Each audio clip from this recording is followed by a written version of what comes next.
The inauguration ceremony of the Ranaviru Divinaguma was held in Battaramula today under the patronage of Minister of Economic Development Basil Rajapaksa and Defence Secretary Gotabaya Rajapaksa. The aim of this program is to empower war heroes and their family members to come up in life.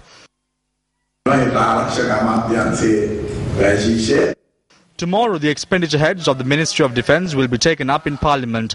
Most of those in the opposition who insulted the war heroes and disturbed the war operation are doing the same today as well. I think tomorrow they will do the same and bring up an allegation as to why so much money has been allocated to the Ministry of Defence. I would like to remind you once again that it is because of the commitment of the war heroes that the people can enjoy the benefits of the economy, that your children can go to school and receive education.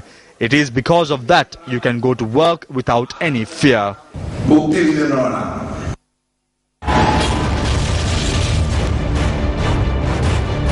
2012 witnessed a number of issues in the power sector. Power generation at the Lakujia power plant halted. A technical problem shuts down a turbine at the Vimala Surendra power plant. Power cuts enforced with the hydro reservoirs running dry in the recent past. The dry season is approaching once again. Shouldn't the power generation mix be closely monitored before another crisis arises? General Secretary of the United National Party, Tisathanayake, spoke on the topic of media freedom in Parliament yesterday. Now, in response, Minister Navin Dissanayake issued a challenge to the General Secretary to practice true media freedom within his own party.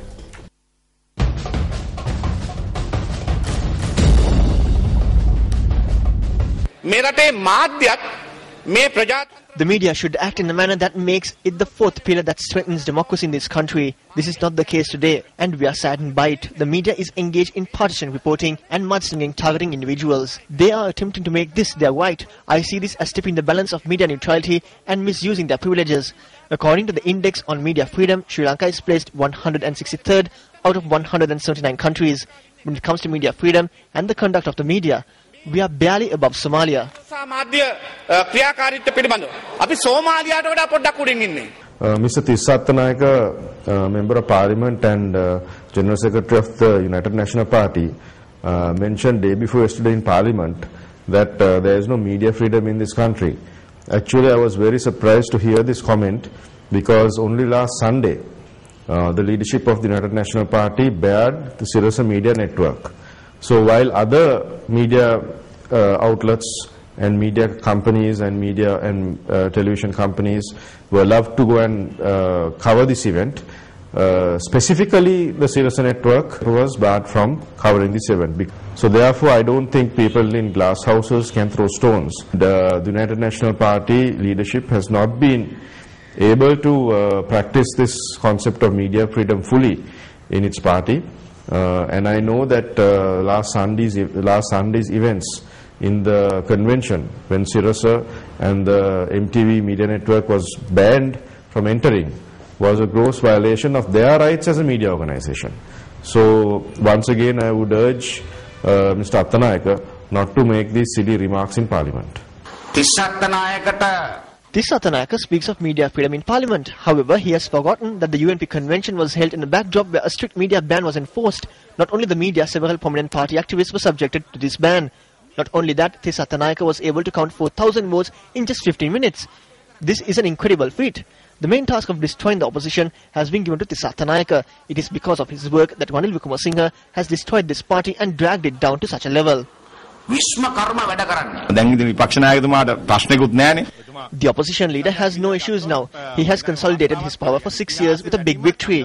Although he could not win the presidential election, I believe that he has set a new record as an incumbent leader to have won with the biggest majority. This is the only election Ranil Wickremesinghe won in so many years.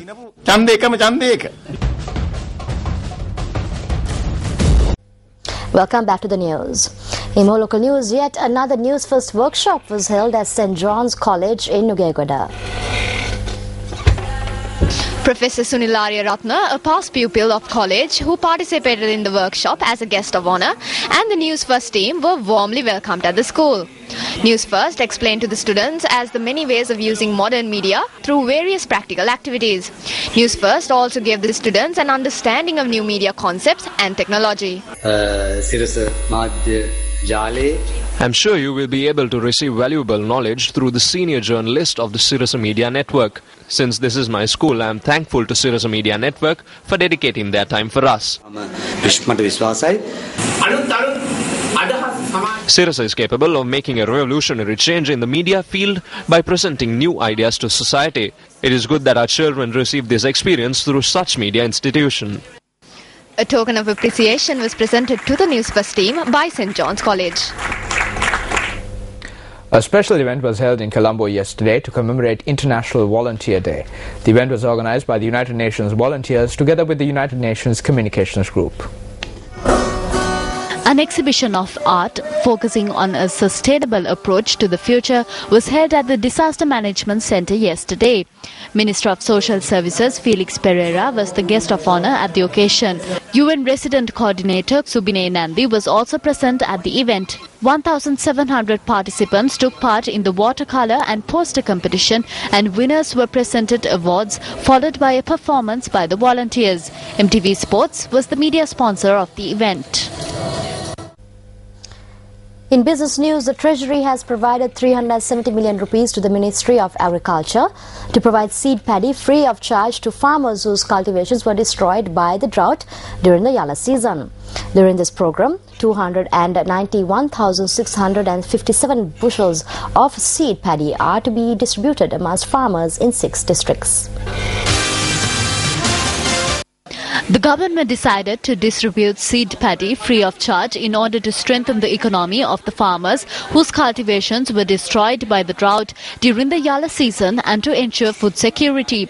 Accordingly, the Treasury has provided 370 million rupees for this program, which is being coordinated by the Ministry of Agriculture and the district secretaries.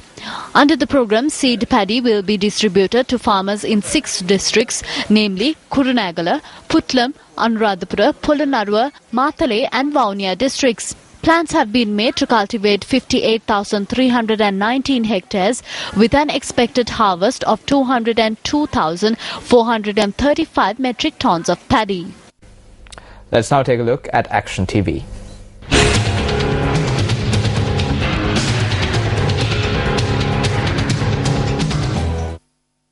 Action TV revealed yesterday that plans are being drawn up to remove traditional varieties of seeds stored at the Plant Genetic Resource Centre in Gannorua from the country. This letter, titled Seed Deposit Agreement between Sri Lanka and Korea, notes that a decision was reached on this agreement during a meeting held in this regard on the 9th of October under the auspices of the Minister of Agriculture. According to the letter, officials attached to the Ministry of Agriculture as well as the Department of Agriculture had been present at the said meeting. A Korean delegation is also reported to have attended the meeting. Issuing a letter to the Deputy Director of the Plant Genetic Resource Centre, the Director of the Horticulture Research and Development Institute of the Department of Agriculture noted that a memorandum of understanding between Sri Lanka and Korea on exchanging gene plasms was due to be signed in mid-December. He added that this decision was reached at the meeting held on the 9th of October. A copy of the MOU signed between Korea and Myanmar had also been attached to this letter sent to the Deputy Director of the Plant Genetic Resource Centre. The purpose of attaching this MOU to the letter was to prompt the Plant Genetic Resource Centre to study the MOU and formulate the proposed MOU between Sri Lanka and Korea. The implications that such an MOU could have should be looked into. However, prior to doing this, one should look into this letter which laid the foundation for the proposed MOU. The Plant Genetic Resource Centre comes under the direct purview of the Director in charge of the Seed Certifying Service. A problematic situation arises if the director in charge of the Plant Genetic Resource Centre, who is supposed to sign off on serious decisions such as exchanging genetic material, is unaware of such a move.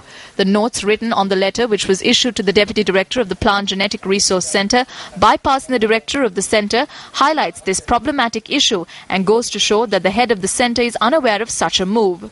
It is around 2 years ago that the necessary background was created for the director of the Horticulture Research and Development Institute to intervene in such serious tasks, such as issuing a letter on the exchanging of genetic materials. When Korea came forward to assist in the further development of genetic resources, the then Director General of Agriculture decided to hand over the formulation of the project proposals to the Horticulture Research and Development Institute instead of the Plant Genetic Resource Center.